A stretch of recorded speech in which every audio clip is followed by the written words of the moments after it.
All right, everybody, we are back. If you haven't watched part 1 of lesson 1, go ahead and watch that first.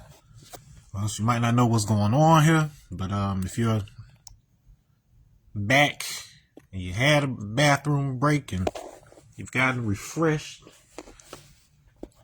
then we'll pick up where I left off. So we were talking about how that relationship between the numbers 4, 7, and 8. What is going on with these right here? And we already got well into a lot, but then we're going to continue. So we were talking about this process of unfolding, unpacking, and repacking of space from a point-like object up into a 3D object. What does that have to do with you? Remember, it's because you start off as a point-like single cell in your mother's womb, and you expand and unfold into the 3D you that you are now. Okay. So this is the science of how we get in and out of reality to begin with, is what we're dealing with. All right, so let's talk about some shapes. So I don't know if I get into this too far. I talk about the cube, but not too much. But there was a lot of emphasis on the cube and the Kaaba and all of that in the previous part of the lesson. And so let's look at some stuff that's going on here. So if I draw for you a double cube, so I'm gonna droop.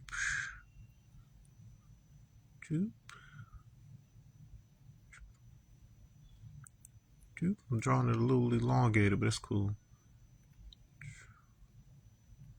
It'll work for what we're doing here.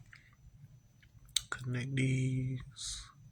Connect these. Connect these. Okay, double cube in a, what's it called? Isometric projection, whichever is hyperprojection, doesn't matter, but double cube here. So it's 2 cubes.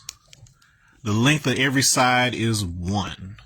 Okay, so that means every side 1, 1, 1, 1, 1, 1, 1. Remember our Meru Prostara, down the sides of it, well, these was the number 1. So we got the walls are made of 1s. The walls are made of 1s. Length, width, height, all of that is 1. Because 1 is a very interesting number in the way it behaves. When you multiply by something else, the answer is the other number. It is a very interesting number. It is unity. It is knowledge. It is the foundation on which everything else is built. It is hydrogen. It is the foundation on which everything else is built. So what happens when we apply it to this concept of the double cube? Okay, so there is a interesting thing that deals with something called the Legendre 3-square theorem, which I will explain what that is in a minute. And it has everything to do with this 4, 7, and 8. But when it comes to this cube, there's something fascinating that happens when you have a unit cube. And so if you draw a line from one point to any other point that's in the structure, it will give you the square root. So the lengths of those lines will be the square root of all natural numbers 1 through 6. So you'll have the square root of 1, the square root of 2, square root of 3, square root of 4, square root of 5, square root of 6 can fit inside of this thing if you draw lines from one corner to the others. Now, technically, in addition to those 6, you also have a 7th in the form of every single point in here, which would be the square root of 0. So I'm going to draw that with my purple. Well, violet. We'll call it violet. Fun fact, you cannot actually see the color violet. Just like you can't see ultraviolet, your eyes cannot actually see the color violet. Purple is instead a blend between red and blue, like you learned in kindergarten, but the actual color violet is actually invisible to our eyes, but we represent it with purple. Okay, so we got square root of 0 right there. Each 1 unit line, so from that corner up to here is, oh, then I don't have 2 blues, so I'm gonna, what do I want to do with that color? All right, so yeah, for right now, we're gonna pretend this is indigo. Excuse me, indigo. And it's going to be square root of 1. So square root of 1 is just equal to 1. Square root of 0 is just equal to 0. So we've got a binary thing going on here. And then if you remember from Meru Prostara, oh, you know what? I skipped something up here. I wrote that all wrong. Why y'all ain't say nothing? I'm just playing. Okay. So that should have been whoop, whoop, whoop, whoop, whoop, whoop. That's better. Okay, so anyways, binary code. So 0, 1. So we're getting started. Whoop. It equals that. All right, now, like I said, I don't have another blue. And we just use blue for indigo. So I'm just going to use brown to represent blue. So just remember, brown equals blue today. So I'm going to put a note of that. So remember, equals blue. We'll just pretend you're colorblind or something today. But that is blue today. And that is representing this diagonal. So so if I'm that point all the way over to the other corner of that square, that 2D square, notice we're doing the same thing we did before with the 0D, 1D, 2D stuff. So we went from square root of 0, square root of 1. This is going to be square root of 2, which is blue, not brown. It just looks brown because we're playing the game. All right, so anyways, then I'm going to take my green and I'm going to draw a line from here. You know, you could take out a piece of paper and be doing this too. This was not just me telling you this stuff. You get firsthand experience, you know, it sticks better. All right. And that is square root of 3. So if I take a 3D cube and I draw a line from this back corner to the opposite corner over here on the front of the cube, that line is going to be equal to the square root of 3. So we got square root of 0, square root of 1, square root of 2, square root of 3 to correspond to what we had over here in the form of line 0 through 3.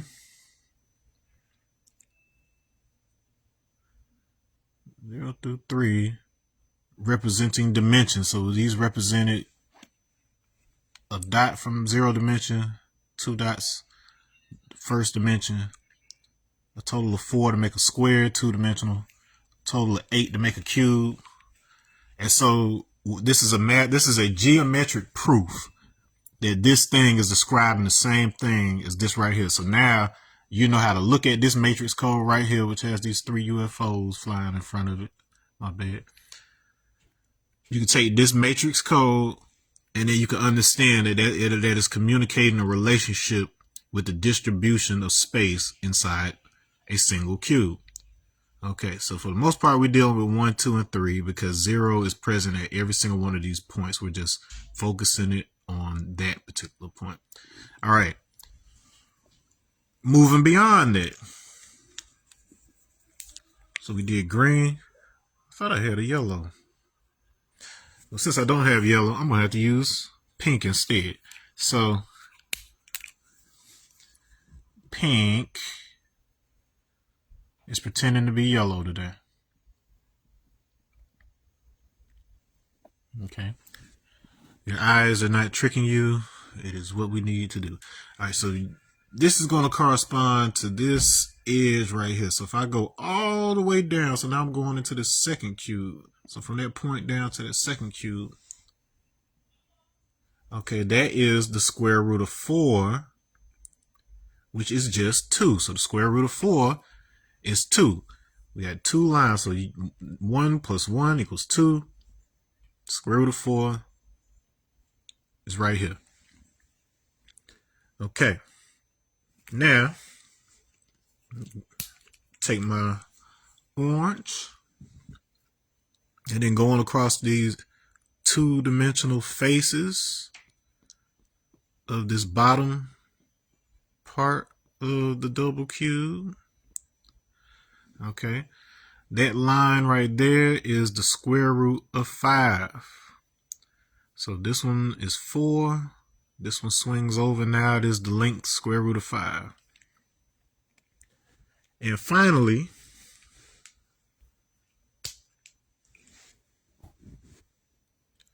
right here, from this line to the farthest possible corner of the double cube, this red one, that's our square root of 6. Okay, so I got square root of 1, 2, and 3 within this first cube. Then I get 4, 5, and 6 in this second cube. Already, you may notice we've got 7 different values to work with that function very similarly to the 7 chakras, because the crown chakra, only 6 of the chakras are actually in the body, and then the crown, which would correspond to this one, is actually above the head and is a full cipher of all the others. So in other words, what you're really looking at when you're talking about your chakras, chakra just means will, by the way, is you're looking at something like this right here. You're looking at a, oh shit, I messed it up. Hold on. Okay.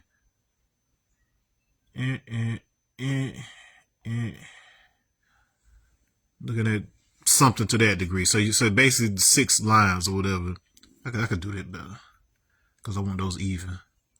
Boop, boop, boop. Okay. Much better. And if you know anything about the flower of life pattern, if you don't, I guess I could always just bring it up on Google real quick. Flower of life, seed of life pattern. Flower of life. Okay, so you may or may not have seen this thing before, but it's basically constructed by taking circles and then intersecting their centers, and then 6 circles will form a 7th circle in the middle that contains a flower, which itself has 6 petals, and they all meet together at a point in the middle. Now,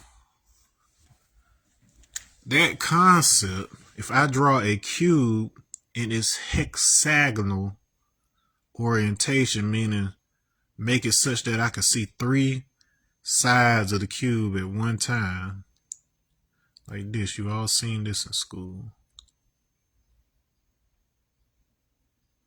Okay, so what that is basically the same thing. So if I could see through it, you see this line go all the way across. You see this line go all the way down. You see this line go all the way across. So that's the same thing conceptually. Okay. And we know that while we can see 1, 2, 3, 4, 5, 6 points here, and then we got the 7th in the middle, we also know by looking at this guy that 1, 2, 3, 4, 5, 6, 7. There's an 8th point. We know there's 8 points in the cube, so that means it's hidden. So if I'm looking at it this one corner, I got this one view that gives me 7. And then I got this other view that allows me to see that those are 2 points overlapping each other, such that I have 8 points. So that should already tell you, start giving you an idea of what we're really talking about when we're looking at the numbers 4, 7, 8. So that, because I can hold a cube such that I can only see one face, like this, and then everything else is hidden behind it, so it looks like a 4-point square. I can see 4 points. I can take that same one and then hold it to where I can only see 7 points. And then I've got this last view that uses 2 squares, allows me to be able to see both of those faces. I've got this particular view that in turn allows me to see 8. So in one fell swoop, if I didn't know any better, I think I was looking at 3 different shapes, because I got a square here, I got a hexagon here,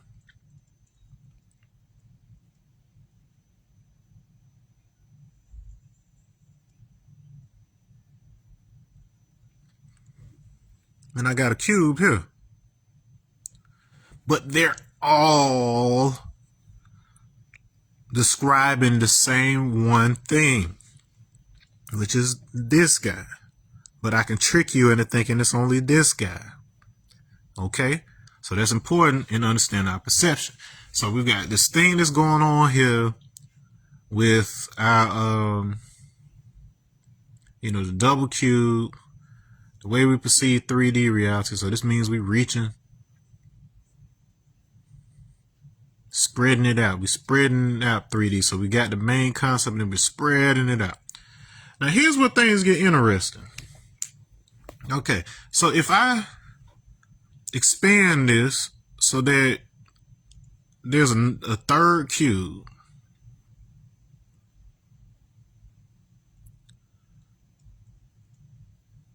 so I got a third cube. All I'm doing is connecting these lines to expand my apartment out to a third unit. Okay. This is weird. And I don't have other colors, so I'm just doing all the rest of this in black. Or is there a more flattering color? Which color do y'all like that shows up a little better? I think I want to do... screw it, I'm going to just do black. Alright, so if I go bring this line all... So I'm going to extend this. I'm going to extend it all the way down. That should be straight, but I'm trying to look at the screen and draw instead of looking directly at the board. You know how that goes. All right, so if I extend this so it's this whole line, that is now the square root of 9. Because we got 3, so there's 3 of them, and the square root of 9 is 3. If I take this line from the origin point, and I stretch that all the way down to this new corner here, that gives me the square root of 10. And then can you guess what we get if we come from this corner all the way to the farthest possible corner over here? We get square root of 11. So in order, so we got So we have 3 here. So square roots of 1, 2, 3 in the first cube. When we have 2 cubes, we get the square root of 4, 5, 6. And then something weird happens. And when we add the third cube, we get square root of 9, square root of 10, square root of 11. Where the hell are square root of 7 and square root of 8? We've got ourselves a murder mystery. Oop, 7, 8. So, considering what we've just been discussing regarding the weirdness of these, and remember 7 and 8 in particular were the ones that gave us the sum of 15 that corresponded to OB, which was movement and dialogue. This has something to do with conversation. And it's helpful to look at these as the chakras, because it's simply describing a structural, consistent structural motif in our universe regarding things that are grouped by 7, whereas these are 7 relative wavelengths. So whereas your violet wavelength would be your shortest vibration, the 1 is a little longer than that, 2 is a little longer than that, 3, 4, 5, and so on and so forth. And so if you think of it like that, with that relative distance between wavelengths or whatever, you can also mentally apply that to the concept of music, because that's exactly what's happening. Just like with wavelengths of light at different lengths, when you're hearing different notes, that's the exact same thing. You're basically like your higher notes are going to have a smaller wavelength. Your deeper notes are going to have these longer wavelengths. Okay. So for whatever reason, we get 7 in there and it skips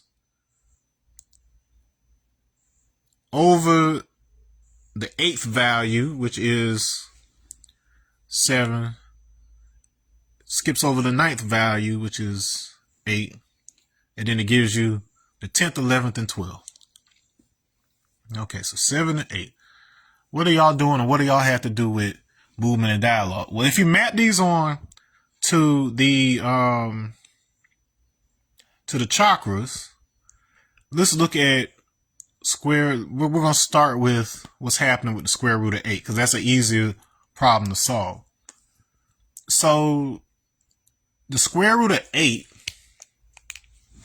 actually happens to be equal to 2 times the square root of 2. So that means if I take,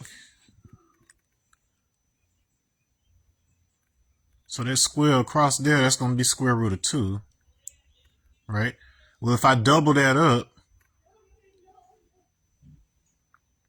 and extend that line all the way here, that's equal to the square root of 8. So we got square root of 2 if you only do 1, square root of 8 if you keep on going. So it is double. That's the throat chakra. So the throat is where we produce sound, where we convert thought into sound, is where we filter the sound through our language that we speak. So if I've got 2 of those, that means I'm having a dialogue, doesn't it? And that's what Obi means. So that's a quick fix. If I wanted to be able to achieve square root of 8, that means I just have to expand this thing. So really what I'm doing with that 2 is I'm going from 1 to 4 squares, and then taking the diagonal of it. Now I can keep on going such that I've got 3 by 3 instead of 2 by 2 or 1 by 1. And if I keep extending that, that's going to give me square root of 18. Now, I don't know how well you did in chemistry, but you might notice that the number under the square root bar here, let me make sure that's clear. That's 18. Okay, you may notice that as I go, so this is square root of 2, this is square root of 8, square root of 18. It is following the same 2n squared formula that you use to calculate the shells, how many electrons can fit in the shells of an atom. Okay. So the first orbital shell of atom can hold 2 electrons. The second one can hold 8, and the third can hold 18. And we can keep on going with that. So if I plug 4 in there, it's going to be 4 squared, which is 16. 16 times 2 is 32. So it follows the exact same pattern. What that tells you is that this expansion, which is actually following squares, so it started off with 1 by 1, then 2 by, so 1 squared, then 2 squared, then 3 squared, then 4 squared, then 5 squared. It's like something spreading out. So it's just, so once again, prostata. So it's like it's spreading out in 2D. So you can look at this as the spreading out across a 2D surface. And what does that say about the relationship between atoms? When you zoom out on the universe, the galaxy is essentially flat. Whereas if you're far enough away to where the stars look like dots, you're essentially going to see what looks like a 2D display. Like because light, the way light travels, you're not going to see the depth and the distance between the stars. You're just going to see one flat black surface on which there are a bunch of white dots, and then it's going to look 2D. So that goes to show you how closely you're looking at something will determine whether you see it as 2D or 3D, which tells you those two dimensions are kind of flimsy with respect to our perception of reality. What are we really looking at when we're looking at this stuff? Okay, and so, all right, so you understand that much. So square root of 8 is simple enough in that regard. So just keep that in mind. Now, square root of 7 is a little different. Square root of 7, there is no easy fix when it comes to that. You can't draw, there's nothing I can draw that would give me a perfect relationship like this, where I could draw the line from the corner of those cubes to another corner, and it's going to give me something nice and smooth and sexy like that when it comes to square root of 7. Okay, so let's talk about why that is. So I told you there was this thing called Legendra's three-squared theorem. Okay, in mathematics, Legendra's three-squared theorem states that a natural number can be represented as the sum of 3 squares of integers if and only if n is not of the form n equals 4a times 8b plus 7 for non-negative integers a and b. So there goes our numbers right there, 4, 7, and 8, and it's in order 4, 8, 7 here, but same difference. Okay? So there is a relationship with them. This ain't something I'm just arbitrarily coming up with. This is an important theorem. The first numbers that cannot be expressed as the sum of 3 squares, in other words, numbers that can be expressed as, like they actually fit into this theorem, are 7, 15, 23, 28, 31, 39, so on and so forth. They're getting those numbers by simply plugging in values for B. So if we plug in 0 for A, 4 to the 0 is just going to be 1. So that cancels out. We're just multiplying by 1 there. You don't have to worry about it. So we just have to figure out what's happening with the 8 and 7 in that case. And so for the value of B, if I put in 0, 0 times 8 is 0, plus 7 is just 7. If I put in 1 for that value, 1 times 8 is 8. So 8 plus 7 is 15, and so on and so forth. Okay. And so this is basically what I just drew for you here. So within that double cube, this is why you can get the numbers for that 1 through 6, but you can't get that 7. It's just not going to work out. Okay. So what is 7? Why can't we do anything with it? All right, so we determined that 8 had something to do with expansion outward. So we've got a thin structure, and then if we expanded it outward so that that face was actually 4 squares instead of just the 1, then we would also be able to expand these out. So instead of just a double cube, we would have 8 cubes that extend from there, and so on and so forth, just growing out. So it's expansion. So it's talking about how elements expand in space. Okay. Now, the first way, like before I tell you mathematically what's happening here, let's get some visual going. So we have it such that we said 0 was violet. Okay, and that's color scheme. We should stop blurring on me. Okay, we said 0 is violet. We said 1 is indigo. 2 is blue.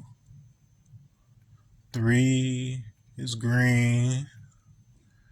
4 is yellow. 5 is orange. 6 is red.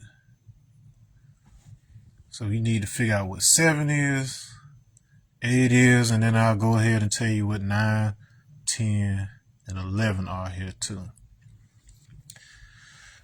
Okay, so there is a researcher, another Egyptian. So we got Egyptians and Egyptian Americans all over this 19 code and all this other stuff. Dr. Ibrahim Karim. His father was a researcher into the pyramids, and he followed in his dad's footsteps. And Dr. Ibrahim is himself very old at this point, so his dad was doing this long time ago.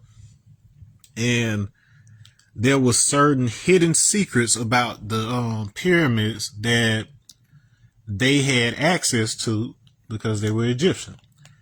And among these, he learned about what he calls center energy. I think he has another word for it as well, but he learned that there's a certain type of energy that's associated with the center of all things. That if you understand how to access it, you basically have something akin to 0-point energy and the ability to heal and the ability to regulate the way energies work in the area. Like he was so effective with this and was working with the Egyptian government to where he could put these small little what he called biogeometry figures, like it'd be like a little metal pin bent in a specific shape, but he could apply these to things like power lines or cell phone towers, just different things like this.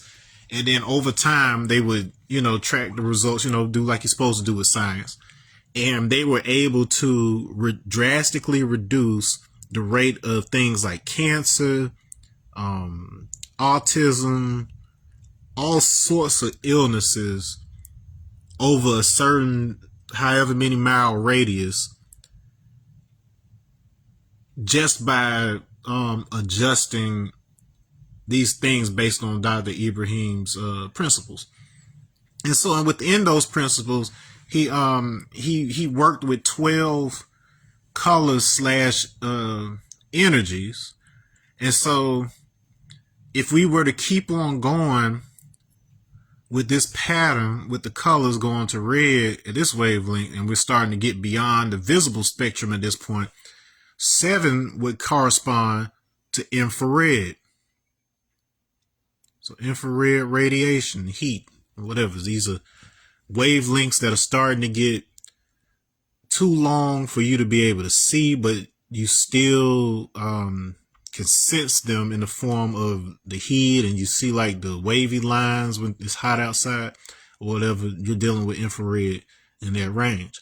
If we keep on going, 8 actually corresponds to black, because now we are beyond the physically visible spectrum right here.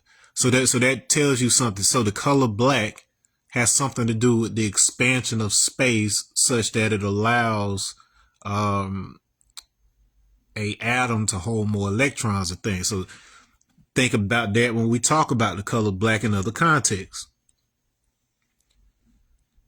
If we keep going with that, there's an extreme that's known as negative green, which is essentially the bridge. Like if this was drawn in a circle, that would be the bridge back around to the beginning. But negative green has both a positive and a negative expression, such that it's not exactly the opposite of green. We think of growth and things like that with green. If we're talking about chakra system, I'll tell you what chakras these correspond to in a minute. But horizontally, when this energy is moving horizontally, it harmonizes things. When it's moving vertically, it actually disrupts things and causes decay. You've had people, because they didn't understand this particular principle and how it was integrated into the pyramids, you've had people who have gone down into the pyramids and died, like, if not within days, within the next few weeks or months or whatever. So, because it's a type of sickness. Like, it basically reverses your feel of your body, and instead of it being in a growth mode, it disharmonizes and it thinks that you're ready to decay. It's ready for your body to decay at the end of death. And so this is a transition. But at the end of the day, negative green is essentially information. So in a lot of ways, it's the ether. So once we get past the expansion of physical space, and we talk more so about the actual information contained in the substrate of space, that's what we're talking about right there when it comes to negative green. So it's information. I can't see it. I can capture it in different ways and different mediums and represent it, but I can't see it or whatever. So that's why it's in this third cube outside of the visible spectrum. Now this is going to, so this, like I said before, this loops around. So if it's 10, you can look at that as a higher version of 1 at the end of the day. So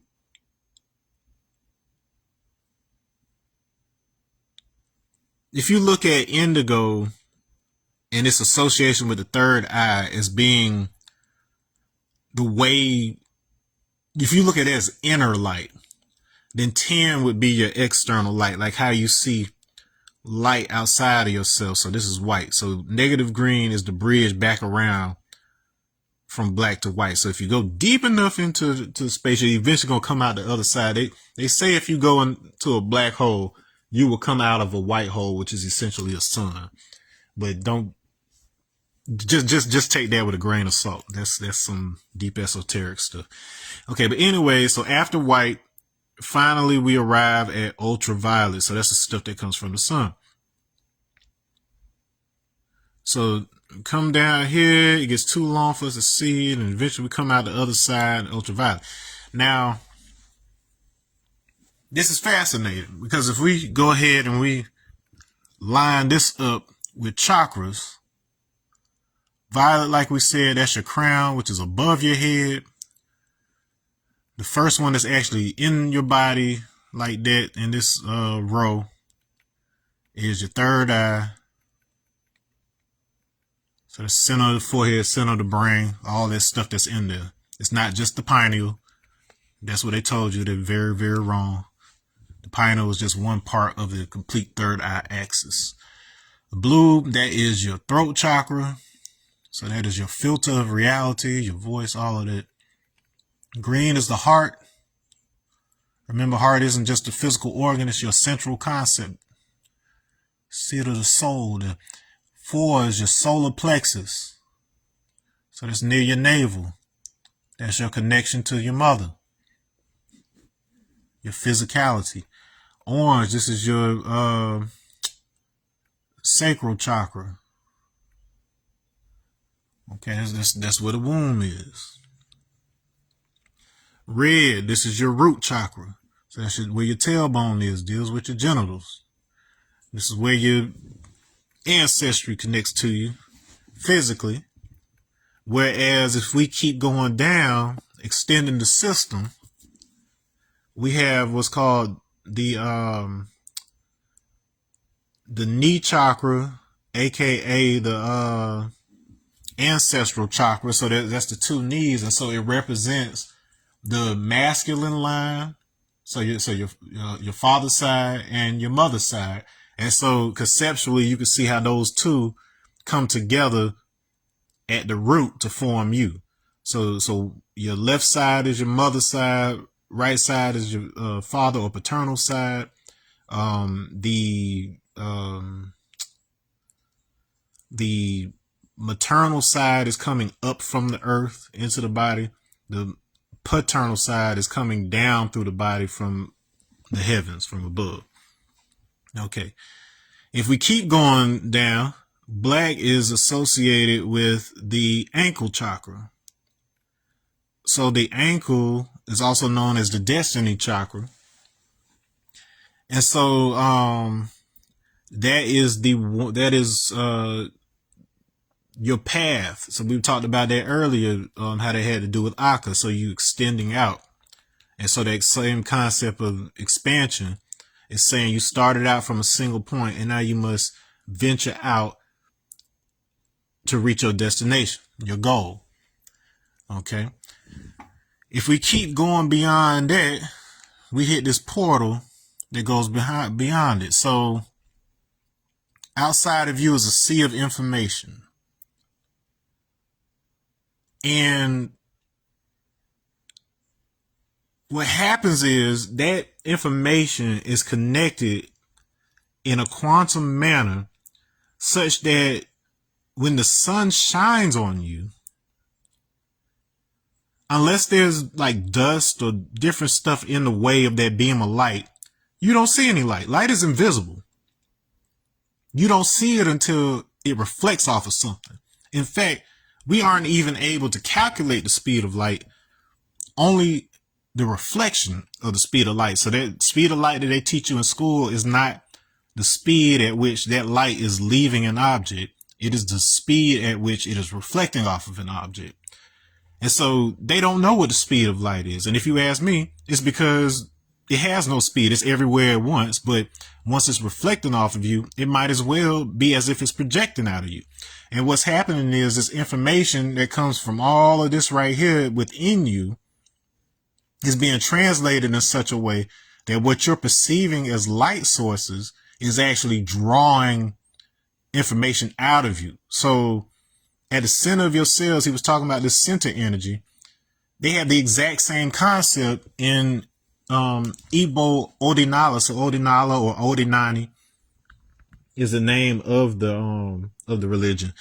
And the chi, your personal drop of divinity that resides within you, is the aspect of your soul that is all knowing, and that pretty much chooses your destiny. That's what's at the center. That's what's happening here. And it projects your personality. So personality, you can look at that as the way that you're perceived by the outside world. That chi that's at the center of you projects the image of how people perceive you based on who you are. And so, in other words, that white light from the sun is really your own personality, your outward appearance being projected onto you. Because when you turn the lights off, you can't see that. Like, you know, you're still physically there's some kind of way, but then nobody can see that. So you're not projecting anything. So that's what's really happening with white light. Now with ultraviolet, on the other hand, this is the filtered information that comes from that external source. So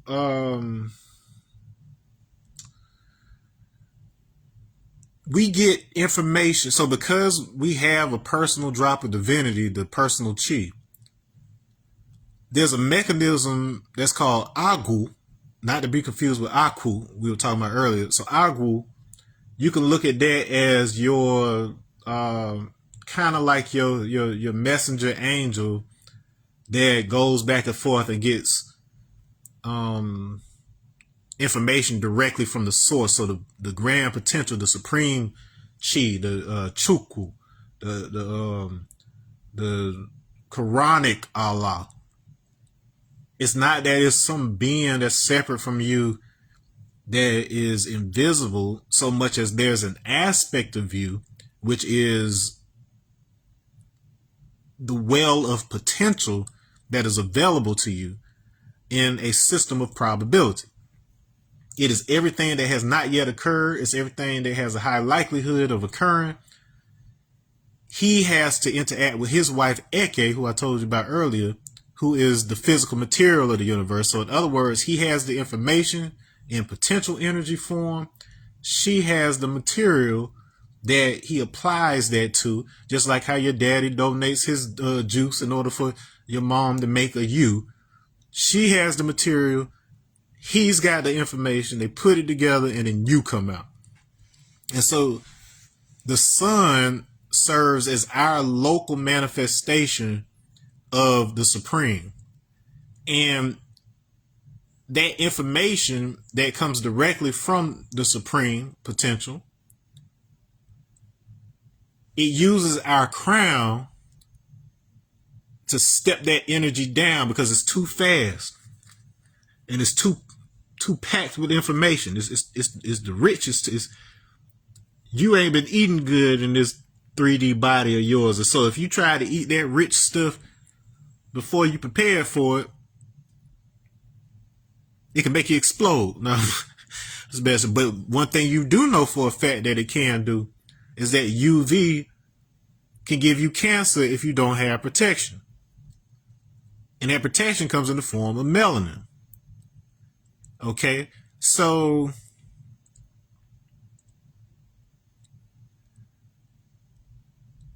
your lines on your hand and your markings on your body that are made with melanin are called your akaraka. So your akaraka is your destiny. It's not something that is foofy. It's not something that is, hairy-fairy. It is something that is based on your body's relationship with electromagnetism, which is light. And so there's an actual electromagnetic etching, a certain signature, a certain frequency that you have that just happens to inform the way that these lines spread out on your body. In fact, this squaring that I was talking about here with the spreading of this black, that's exactly how reaction diffusion works. So reaction diffusion is the way by which a simple set of instructions, like from your DNA, causes chemicals to spread out in a predictable way such that they arrange themselves at their destination in a particular way. So your destiny is basically doing the same thing that your melanin does to spread itself out on your skin. It's the same thing that gives a leopard its spots, hence the leopard in the mirror concept. It's the same thing that informs patterns throughout nature and throughout the cosmos. So that is all happening in your body. And if you don't have surface melanin on your skin, you can't really see that. So it can cause confusion. You don't know what you're supposed to be doing. You don't know how to read your original book of life. Okay, so when it says in the good book that the Lord wrote His new covenant in your heart, and I'll talk about that a little bit more later. But that is Jeremiah 31:33. But when He says that the covenant was written on their hearts, this is essentially what we're getting at to some extent.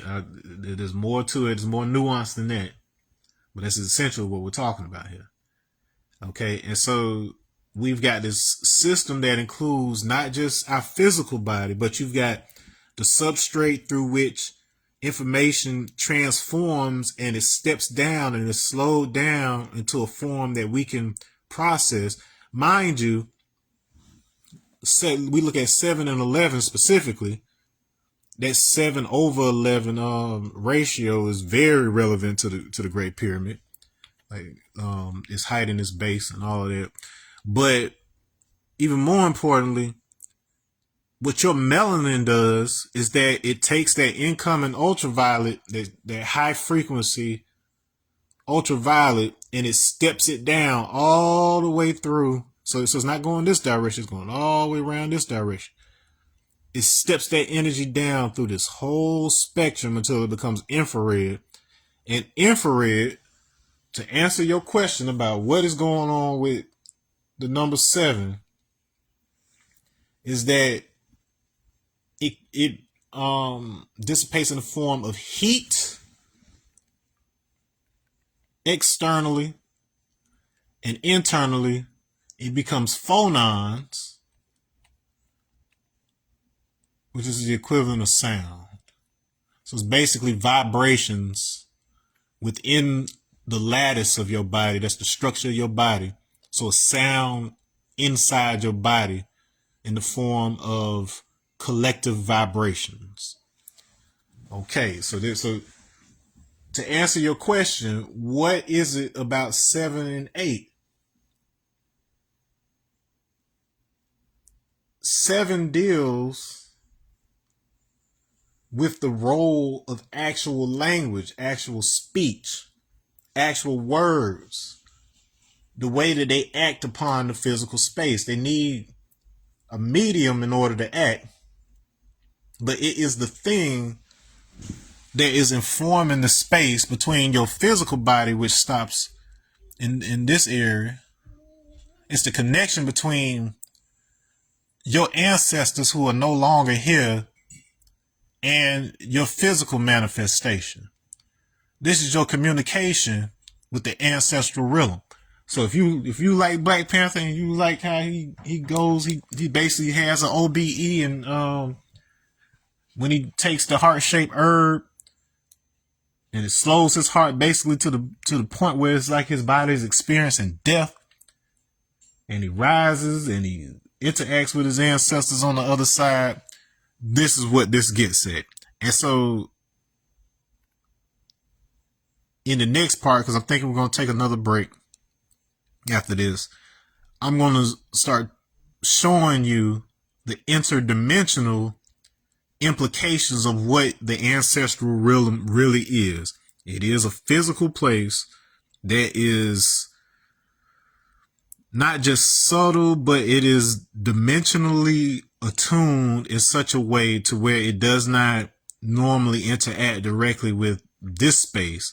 But you already know that energy is neither created nor destroyed. You know, people like to quote that Einstein principle when they're talking about the spirit realm versus the physical realm. But I'm going to give you the actual math and geometry that will help kind of explain that and help you visualize exactly how something like that could actually exist and what impact it has on your reality here in 3D.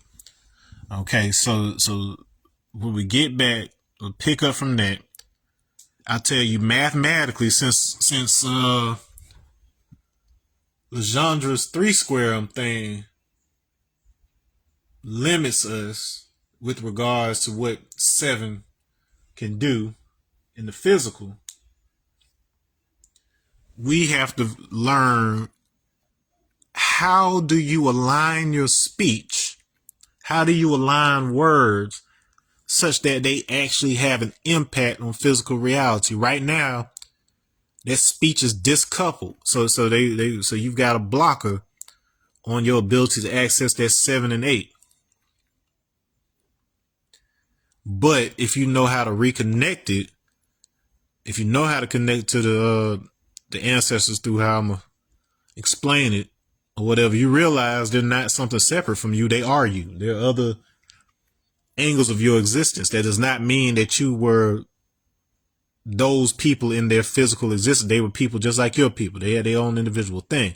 But you are the sum total in terms of overtones, essence, and all of that. You're the sum total of everybody that came before you, and you are therefore a unique blend of those impressions that has your own destiny that you chose and were assigned as a matter of serving the entire collective. So by you fulfilling what you're supposed to be doing, not what you think you're supposed to be doing, but what is actually written in your heart or whatever. And you can negotiate with it. It ain't like no bully, control you type of thing, but you will find that your life is far more enjoyable, and you seem to be, quote unquote, a lot luckier if you know what path you're supposed to be walking on in the first place. The path that may be successful for somebody else may not be for you.